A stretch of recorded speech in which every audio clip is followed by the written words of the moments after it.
Welcome to Manager Tools. Today's show, Project Manager Feedback. Today we're going to review the Project Manager Feedback model. Before we go on, just a quick reminder about our upcoming September 24th, 2009 Effective Manager Conference in Atlanta, Georgia. So if you're interested in joining us for a full day of one-on-ones, feedback, coaching, delegation, and how to roll this thing out, consider joining us in Atlanta on September 24th. Love to see you there. All right, folks, here we go with the show.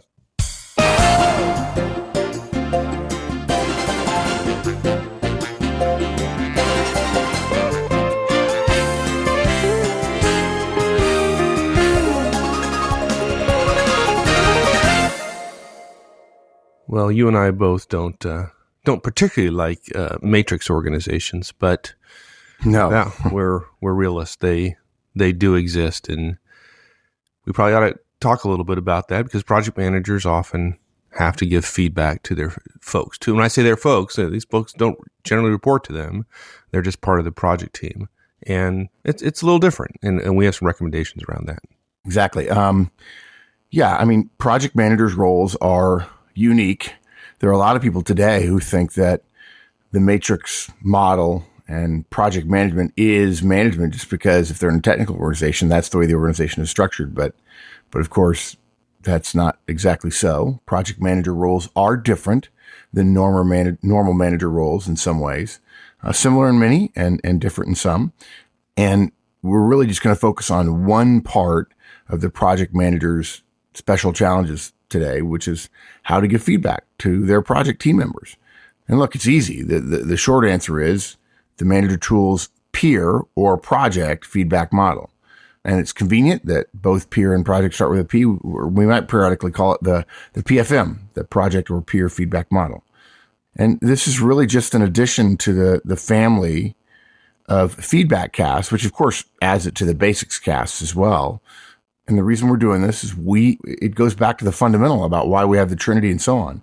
We know that high performance managers and leaders and executives are candid and open about performance with their directs, with people who report to them, whether it's project or as a normal direct. It is a core part of what makes for a great executive. We've got to be willing to learn how to give feedback to those people to help them essentially having candid performance conversations with folks. Good. And so we're going to talk about four things today, a little bit about some project manager background. We need to make sure we've got all that clear in everybody's mind. And we're going to talk about the project manager feedback model. And for those longtime listeners who know the peer feedback model, it's easy. It's 2 steps. Steps Right. 2 and 3 of our standard feedback model. This stuff works regardless of rank. And so we'll talk a little bit about that because that's actually one of those things that trips up project managers often. Yeah. What do you do if your boss's peer is on your team, right? Exactly. Yeah. Usually do nothing, but we've got a better way. And then we're going to end up with talking about that this only works for project work where you're not the manager of this individual and we suggest you don't act like such. Yeah. So let's get on with the first point. Let's give some background to this project manager piece. Yeah. It's one of those things where project managers, in our opinion, fall into a nasty little category.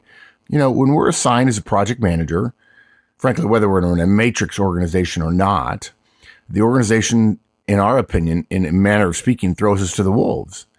What they say is, yeah, sure. Collaboration is key. I know you're a collaborative person and communication is what we do here, blah, blah, blah. Every leader, every HR person, every corporate flyer, all that sort of stuff says, our people are great and we are fabulous communicators. And that's the way the company works all the time. So in that ideal model, completely false and not real, but in that ideal model, why wouldn't you be able to be a project manager? And the fact is 95+% of companies don't work that way. Nobody teaches all this collaboration and communication stuff well. I hate to do it, but no, I don't hate to do it. I like to do it, but some folks probably haven't yet heard my favorite leadership quote, which essentially addresses the difference between saying you're going to make somebody a project manager and then actually making it happen and creating an infrastructure to allow them to do it. Or for that matter, anything we say or do in leadership, how easy it is to talk about versus how hard it is to do in real life.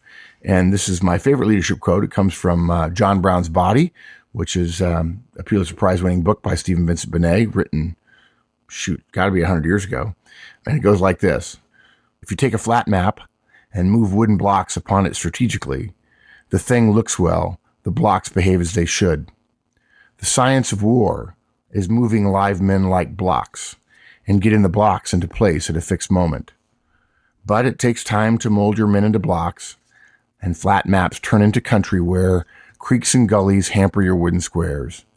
They stick in the brush, they are tired and rest, they straggle after ripe blackberries, and you cannot lift them up in your hand and move them. It is all so clear in the maps, so clear in the mind. But the orders are slow, the men in the blocks are slow to move. When they start, they take too long along the way. The general loses his stars, and the block men die, in unstrategic defiance of martial law, because still used to just being men and not block parts. Basically, everybody says you have authority as a project manager, right? Everybody says you're a manager. They act as if the org structure supports a PM. Oh, that's why we're structured the way we do, the way we are. But nobody gives a project manager a break, in our opinion, unless the project is important. It becomes all about the project. Organizations don't tell us what we can do, what our limits are. They don't say officially what our authority is. They don't say we can fire somebody. They don't say we can promote. In fact, you roll all this up, it's our opinion. They don't say anything because there's nothing to say. Project managers have virtually no official authority in virtually all organizations, despite their often enormous responsibilities. But look, as PMs, we're responsible for performance, right? Just like normal bosses with the ability to hire and to promote and to increase pay. Yeah, it's like the carpenter responsible for making the building, but taking away the hammer. Yeah, exactly. And basically, if we have all this responsibility and the organization really isn't clear about our authority, and we're not saying that project managers should be given all the authorities a manager has. We're simply saying in the world today, we know there's a hidden assumption among everybody that you have all this responsibility, you have no authority, but the company only makes it worse by acting as if we do have authority. Basically, all this means is that if we're going to be effective, we need a new way to talk to everybody in our project team about their performance. And unfortunately, nobody tells us how to do that either, except for manager tools. So if we're going to talk about performance and we recognize that we don't have any officially recognized power, then we need to use a model or a template that addresses someone's performance without leaning on our role power, which is very small. Yeah. And basically what that means is the stripped down manager tools peer or project manager feedback model. We strip out steps 1 and 4, the ones built to address power, and our original 4-step model, and we end up with the 2-step feedback model, which is simply steps 2 and 3. For those of you who know the model, and even for those who don't, it's really pretty simple. For a project manager, our feedback model has 2 steps. A, state the behavior, and B, describe the behavior's impact. Now, to make it easy, hopefully this won't confuse new listeners, but we're going to cheat a little bit here and call the first step, step 2, because it is step 2 in our core model if you were using this for all managers of directs. And we're going to call our second step in the project feedback model, what I call B, describing the impact. We're going to call that step 3, since it is step 3 in our core model. Right. So our project manager feedback model has 2 steps, steps 2 and 3. As confusing as that may be. Yeah. I hope that's not too terribly confusing. We could say 1 and 2 and then say it's step 1 in this model and step 2 in that model, but I think that's even worse probably for the majority of folks. What we hope is that people say, oh, if you're a new listener and you're listening, we hope you say, oh, wow, there's more to this. And if you have a veteran listener listening next to you, you'd say, please go back. And if you're a boss now, go back and listen to our original feedback model casts, which are on the web and in the podcasts. If you go click on podcasts and go down to the basics casts, you'll find a series about one-on-ones and feedback and coaching and delegation, and all the feedback casts are there. So tell me, what's the rationale for this though? Because neither you or I would suggest that project managers aren't as smart as regular full-powered managers. So, Right. so it simply can't be. We're just trying to dumb it down and make it simple for project managers. Oh, yeah. Oh, good. Okay, So, sure. So Well, what's the rationale for that? oh, yeah, they can't handle 4 steps. We'll just give them 2 baby steps, Exactly. right? No, that's not it. No, the rationale, I don't want to revisit the entirety of all of our previous podcasts on feedback, but let's do this. Let's walk through quickly. In step 1, if we're the boss, in the normal step 1 model, we ask, since we're the boss, we ask our direct if they're willing to hear some feedback, good or bad. It sounds like, hey, can I give some feedback, or can I share something with you? This is the most critical step when we're a boss. And when we say boss, we're someone who has control over, as we like to say, control over our direct's addiction to food, clothing, and shelter. We have to ask, because if the direct isn't ready, they're unlikely to help us achieve what we're attempting. Now, you got to go back and you got to remember the purpose of feedback is to encourage effective behavior. It's not to punish. It's not to reward. It's not to remind somebody of a recent offense. It's not to shame. It's not to inspire. Okay. The purpose of feedback is to encourage effective behavior. Think about the word encourage for a second. Can we encourage the past? No, we can't. The only thing encouragement is good for is the future. Okay. What is the topic of feedback in the general model? It's our direct's behavior. The only person who controls our direct's behavior is our direct. So if they're not ready to hear, regardless how ready we are to deliver, we're not going to be encouraging them, right? Even if we talk, if they're not ready, they won't be hearing us. And so since we're talking about something only they control, we won't be encouraging anything at all. Okay, so that's step 1. We ask. We have to ask. Because we have power, and that's the key, power, formal power, role power, and they may not be ready to hear from somebody in power about something we want to encourage, since that has potential risks for them, we ask if they're ready. Right. And for those of you who have not listened to the core model, you ask, and they can actually say no. And if that drives you crazy and you wonder why that is and how we could possibly recommend something like that, then simply go back and listen to the old core feedback model podcast. Yeah. So in the project manager model, since we don't have power, we don't ask in step 1. Okay. In step 2, we state the behavior in question. If they're late to a meeting, we say, hey, when you're late. When they answer a question well in a briefing, we say, when you give a short, concise answer like that.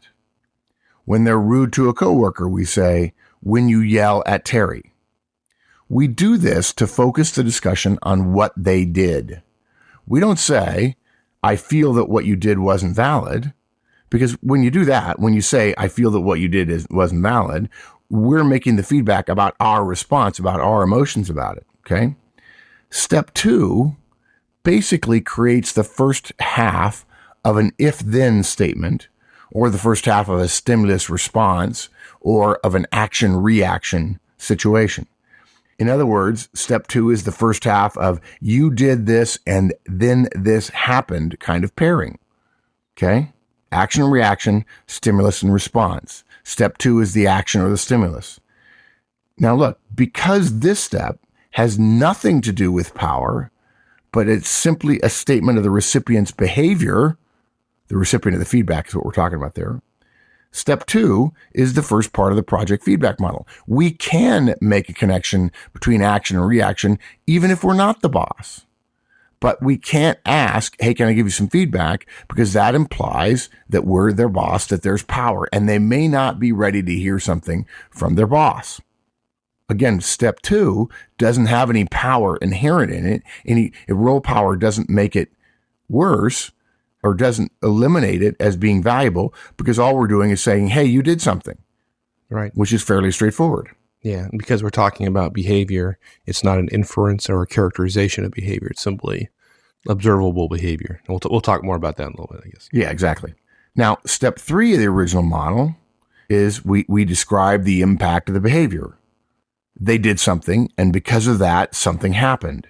You did X, and Y happened because you did X, okay? This is the response part of stimulus response. It's the reaction of the action reaction equation. Okay. When you're late, it slows us down. When you miss a deadline, I don't know how to brief the boss. When you stay polite when a customer yells at you, it makes me proud to be your boss. Step 2 is confined to behaviors, which is a somewhat narrow construct. Step 3 can be any impact at all. If step 3, if something happened legitimately as a result of their action, it's fair game for step 3. And when you think about it, action, reaction, stimulus, response, because step 3 also has nothing to do with our role power, but is simply the impact of the step 2 behavior, it too is part of the project feedback model. Really, what we're getting at here, and we'll go further here, is that steps 1 and 4 are related to, about, and imply or suggest that we have role power. We eliminate those in our project manager feedback model because we don't have role power. Even if the person is a direct of ours, we could make the case that on the project, we don't have project role power over them. We wouldn't recommend that. If it's a direct of yours and they're assigned to you on a project, sure, use the 4-step model. But if they're a peer of one of our directs, in other words, they don't report to us, and they're on a project with us, then we recommend only the 2 steps because, again, steps 1 and step 4, and both of them are, in part at least, related to asking. They are built for addressing our role power. And without role power, it doesn't do any good to use them in the project feedback model. Okay? Now, step 4, let's just go on, just finish this. Step 4 of the original model is the place where we talk about the future specifically. Remember, of course, feedback is about the future. It's not what just happened. If it's behavior that resulted in a positive impact, step 3 is a good thing. You know, when you brief the customer that way, they buy more from us. Obviously that step 3, that they buy more from us, is a positive impact. Then we simply say thanks and we ask for more. Hey, thanks a lot. I appreciate it. Please do more of that. Something like that. Okay. Thanks. I appreciate it. Keep it up. Whatever. If step 3 demonstrated a negative impact when you're late, it slows us down. Okay. We'd ask for different behavior in the future in step 4. Can you do that differently next time? How could you do that differently next time? Would you consider doing that differently next time? Because this step, again, touches upon our role power, we can ask or even mandate that a direct, not a project direct, but a direct, do something differently. Because of that, we leave this out of our project manager model. We can't demand in the event of negative feedback that they change their behavior because we don't have that role power. And so therefore it doesn't go in. What about, I can just imagine some project managers right now going, well, I think step 4 is appropriate because in some cases, the project manager outranks the person, right? So given that, why not ask them to do something differently or ask them if they can do something differently? Yeah. In fact, we've had people say, if you're going to go down the path of including step 4, they actually say, well, look, if step 4 is going to be there, why don't we do step 1 as well? Ah, there you go. Okay. Yeah. Right. Because sure, I outrank them. Nobody wants to do that. That's the problem. They don't want to do that. And what people want, what project managers secretly want, is the power inherent in step 4 without the responsibility of step 1. Because in step 1, you have to say, hey, can I give you some feedback? Right. And if they're not your direct, even if they're on a project, yeah, they might say no. And in our full model and our 4-step model, we actually say walk away if they say no. But here's the problem. We recommend we leave them both out. And the reason is because if we choose just steps 2 and 3, we now can apply this one model to all project manager feedback. Because what if the person was your boss's peer? You wouldn't use the 4-step model on them, right?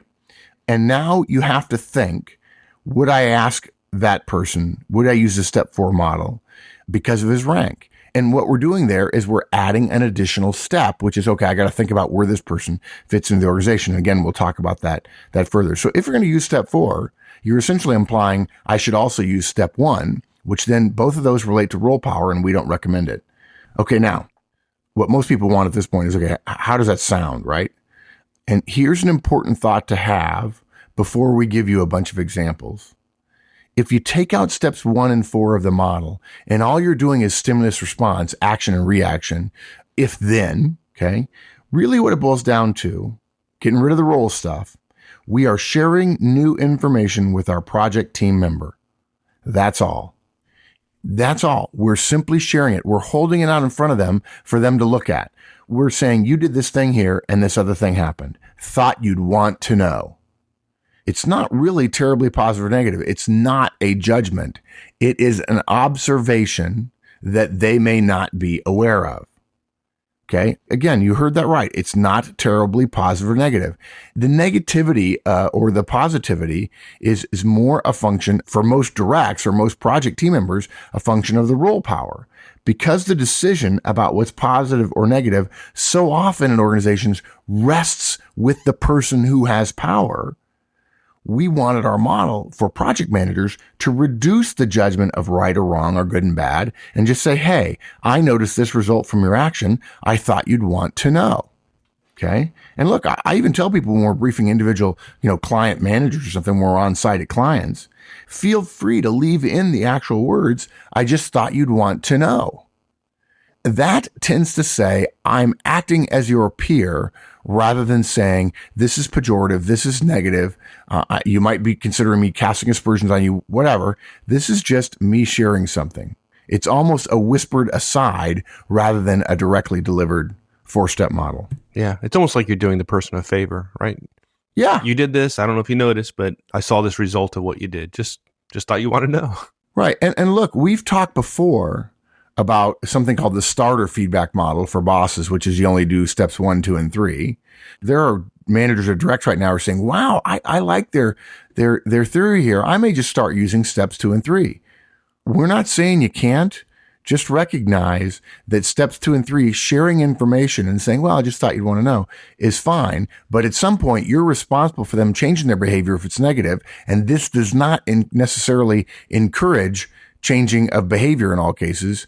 Well, let me put it this way. It doesn't give you the opportunity to come back to them and have a tougher conversation as easily as steps 1 through 4 do. Good. Okay. So with that, how does it sound? What does it sound like? Well, let me give you a bunch of examples. Okay. When you brief the customer in advance, I appreciate the extra effort. Thought you'd want to know that. Okay. When you're repeatedly late, the client notices and mentions it to me. Just an FYI. When you beat the quality standard, it's so much easier in test. Thanks. When you don't respond in kind to Roger's rude attacks, I appreciate your forbearance. When you relook your budget so quickly, it sure makes our roll up easier. When you update those slides on short notice, it makes the briefing go well. Just an FYI. Yeah. When you're angry, the meeting goes less well. Well, no, I wouldn't say angry, right? Oh. We don't want to use angry because angry is an inference.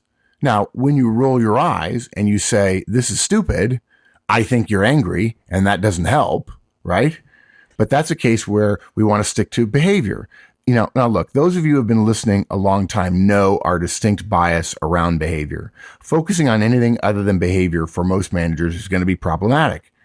Those who focus on outcomes miss the fact, and organizations do this all the time, miss the fact that we don't control outcomes when we take action. We only control our behaviors. There's nothing wrong with measuring outcomes, but giving feedback about them is mostly worthless. Behavior drives all organizational results. It is completely observable, and it responds well to feedback, whatever model you're going to use. So what's wrong with angry? I mean, when you're angry, when I say that, people have a pretty good idea what I'm talking about, right? Yes, and generally at a sub-level, they do too. But there are 5 types of behavior. The words we say, how we say them, our facial expressions, our body language, and our work product. Any of those is fair game for feedback. On the other hand, attitude, state of mind, intent, none of those are effective targets of feedback. Look at it this way, Mike. What does somebody always say when we tell them they have a bad attitude? No, I don't. Right, exactly. When we give feedback about attitude or state of mind or intent, we basically are gunning for an argument because we're suggesting we know what someone else is thinking or feeling. And the fact is we never do. And even if we did and we're accurate, they don't like when we talk about their attitude or their state of mind or their intent. And so they legitimately think they can defend themselves. So anger is a state of mind. Therefore, we wouldn't give feedback about it. Now, look, on the other hand, let's just drive this point home. It is easy to address attitude or state of mind or intent with this model. We just talk about it as a result in step 2 or step 3, actually, of our two-step project manager model, which is steps 2 and 3, step 3 being the second step, right? We just talk about it as a result, as an impact, but not as a behavior. For instance, it's ineffective and silly and irritating too, as well, to give feedback along the lines of, when you're a jerk, your client tells me they don't like you in the meetings. Right? That's making attitude, not a behavior, but an attitude, being a jerk. Jerk is an attitude. It's not a behavior. Somebody engages in certain behaviors and then you decide they're a jerk, right?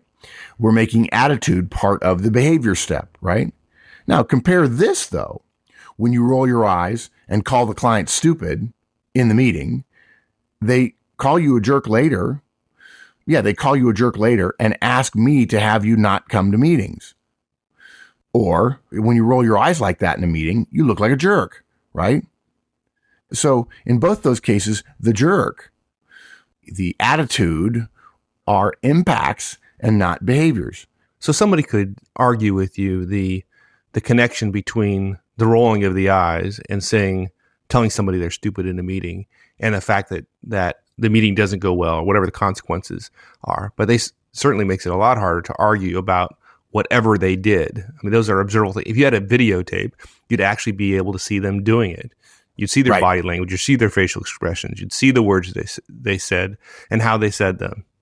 Right. So it makes it less likely that there is going to be, I don't know, maybe there's going to be some defensiveness about it, but there is going to be better acceptance of what actual behavior you're talking about. Exactly. Yeah, and there'll be people who, look, there are managers who say, well, I'm afraid my people will be defensive. And that's the reason why I don't want to give them feedback. Well, there are a couple of problems with that. One is when we ask people, do they want more feedback from their boss? Do they think it'd make them better? Everybody raises their hand. Yes, I would, please. When we ask, would you be defensive? They're like, no, I wouldn't. But then everybody, when they say, hey, do you worry about your directs being defensive? Oh, yes, they'll be defensive. It's like, well, it's always the group we're talking to is the enlightened one, and the group that is out there that reports them is not. I worry sometimes about how bad some of the directs in the world are. And by the way, every single boss we know, save, maybe a couple of hundred, have directs or have bosses. But it's amazing how, as a boss, I wouldn't be defensive if my boss gives me feedback, but I expect my directs to be defensive, and so therefore I'm not going to give them feedback. Well, they're not defensive because of the feedback. They're defensive because of how we've been delivering it up until now and how often we tend to attack the person, which is when we talk about attitude or intent or mindset, or making inferences about things, then they feel like we're attacking them. There's a big difference between these two. Let me give you two other examples to compare. When you don't care about team meetings, everyone complains. And of course the person says, but I do care about team meetings. Compare that with when you miss meetings repeatedly, teammates complain to me, just an FYI, right? Right. And then, well, I didn't miss that many meetings. Well, okay, but you missed 3, and I just wanted you to know that people complain about it. Well, who complained? Doesn't matter. I'm just sharing with you. Just thought you'd want to know they complained. Oh, I don't care about those people. Oh, okay, just wanted you to know. And remember now, the purpose of feedback is to encourage effective behavior. If they get defensive a little bit and they change their behavior, that's okay. We can't make them not defensive, particularly if we're a project manager. We can't make them be not defensive. On the other hand, if somebody's a little defensive, but they come to all your meetings on time, isn't that a better thing than them showing up late and being defensive? Yeah. We'll take the one we can get when we can get it, right? Yeah. Yeah. Or if they're angry, but don't exhibit any anger behaviors, do we really care, right? Yeah, exactly. Oh, that one messes people up. Don't you agree? That one messes people up. Oh, well, the guy's angry and I know it. Well, how do you know it? Well, I don't know. Okay, so in other words, if there's no behaviors, if no one else could tell he's angry, but you still know he's angry, you're going to tell him he's angry? Yeah. Oh, great. Then he's going to say, no, I'm not. Well, but okay, Mark, you're a professional. You're not telling me that you get angry at work sometimes. Oh, sure I do. You do? Oh, sure I do. Everybody who's listening to this podcast gets angry at work at times. Probably once a week, I would guess. some more, sometimes once a day, some less, maybe once every 2 weeks or every 3 weeks. We get angry, we feel anger, but there's nothing in the rule book here, nothing in professional jurisprudence, if you will, about work that says you can't get angry. The problem is you can't act angry. Right? We all feel happy, sad, demotivated, motivated, angry, energized, whatever at work all the time. Human beings are a flippin' sea of emotions, right? It's frustrating as heck, particularly for those of us who are engineers, right? I just want everything to add up.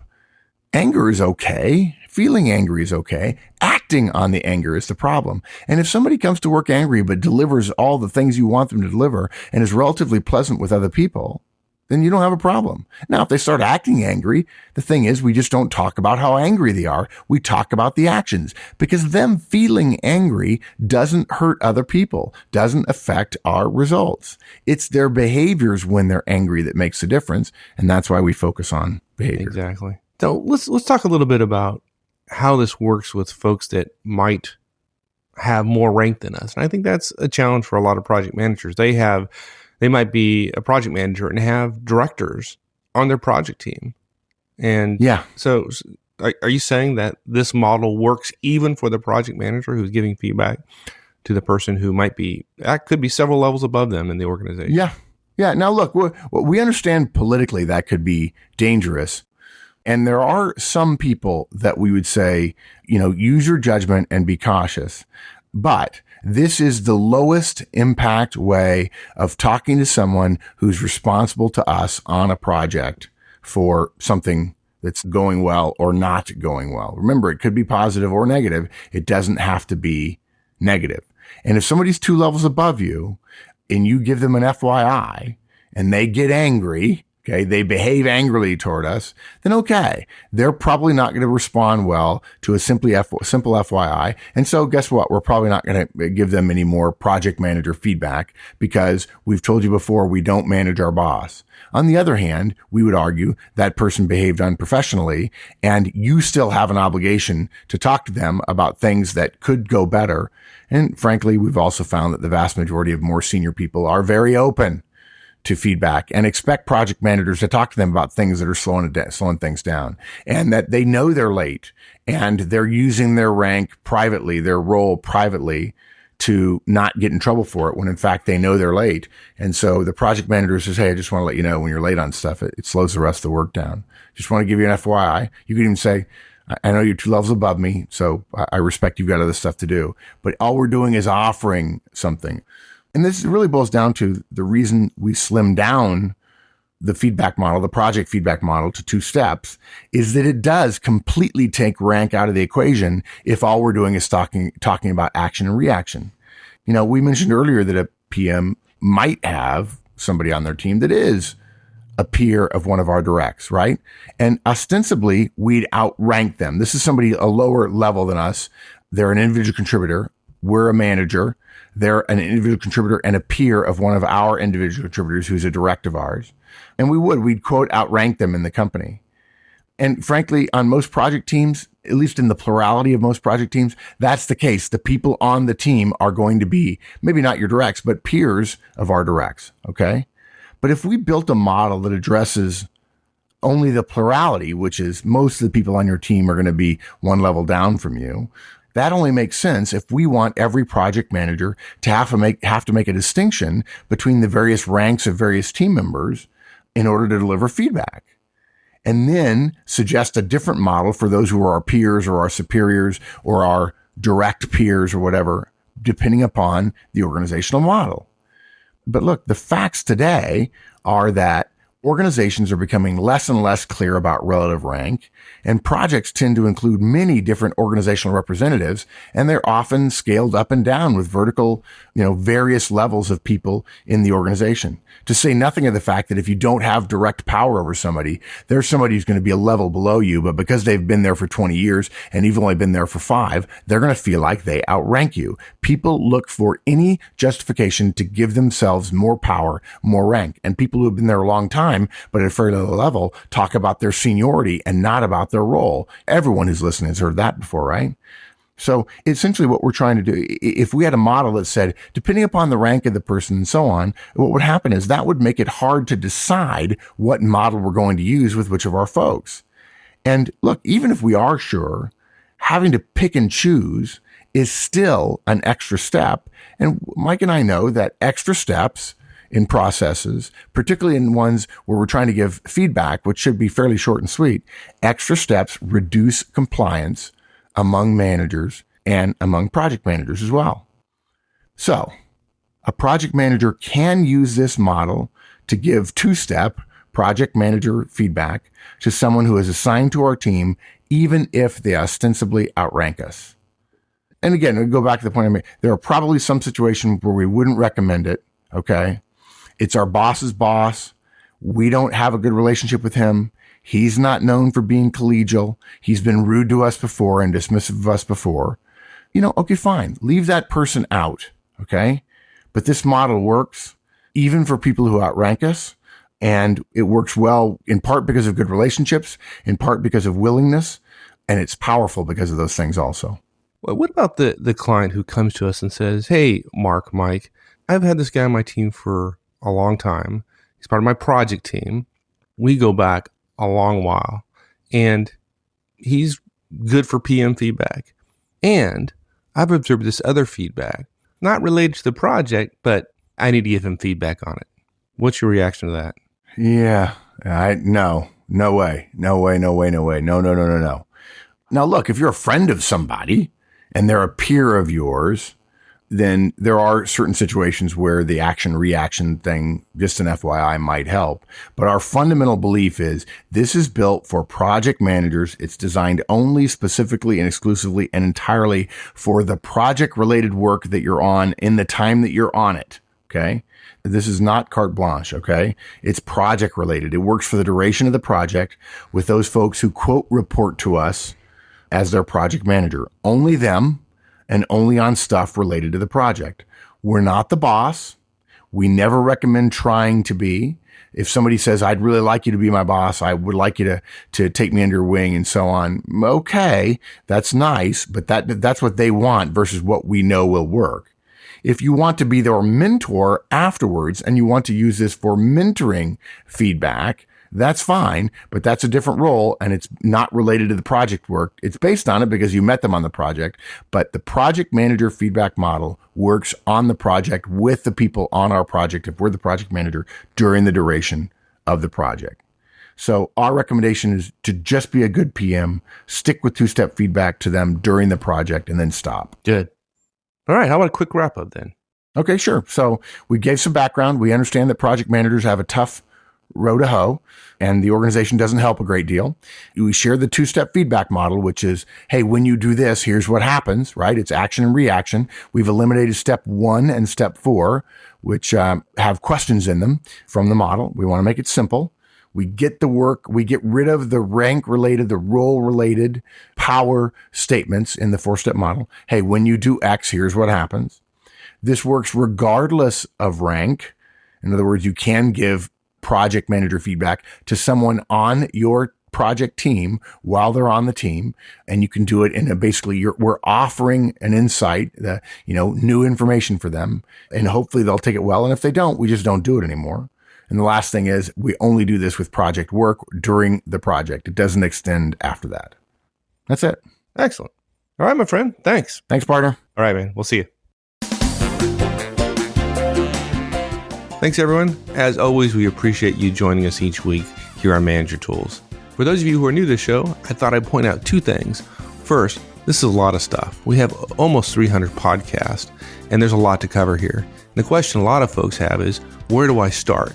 Well, we put together a special RSS feed and page on the website called the Manager Tools Basics just for you. So if you have any doubts at all as to where to start with all the stuff, go to the website and check out the Manager Tools Basics. www.manager-tools.com. Secondly, the feed in iTunes only has around 60 of the almost 300 podcasts. If you want to get a feed that has all the podcasts, simply go to the website and sign up for a membership, which is absolutely free. If you do that, you'll be able to get the Registered Members podcast that has all the podcasts in one easy-to-use feed. And again, you'll see directions for that on the website as well. All right, I hope that helps some of you in terms of consuming some of this content, and we'll see y'all again next week. So long.